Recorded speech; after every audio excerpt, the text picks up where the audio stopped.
ایرانی صدر Masoud Pezeshkian نے واضح کیا ہے کہ پرامن جوہری توانائی کا حصول ایران کا حق ہے۔ ٹرمپ کو حق نہیں ہے کہ وہ کہے کہ ایران اپنے جوہری حقوق سے فائدہ نہیں اٹھا سکتا۔ باور کرایا کہ جنگ بڑھانا نہیں چاہتی اور نہ ہی ایران نے کوئی جنگیں یا کوئی تنازعات شروع کیے۔ اسپیکر محمد باقر غالباف نے واضح کیا کہ امریکہ کو کسی صورت آبنائے ہورمز میں مداخلت کی اجازت نہیں دی جائے گی۔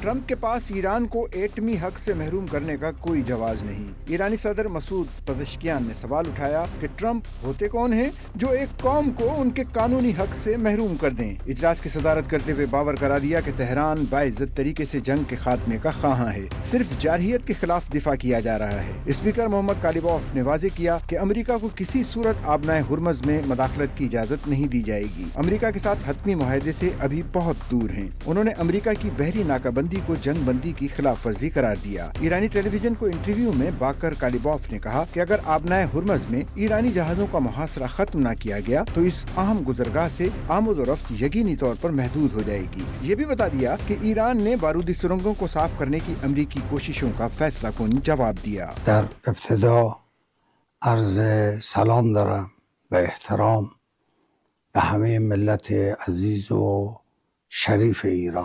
ایرانی وزارت خارجہ کے ترجمان نے کہا کہ ایران پر حملے کے بعد آبنائے ہرمز سے گزرنے کا غیر مشروط راستہ بے معنی ہے۔ ایسے وقت میں جب امریکی فوج ایران کے قریب تعینات ہے، آبنائے ہرمز پہلے جیسی حالت میں برقرار نہیں رہ سکتا۔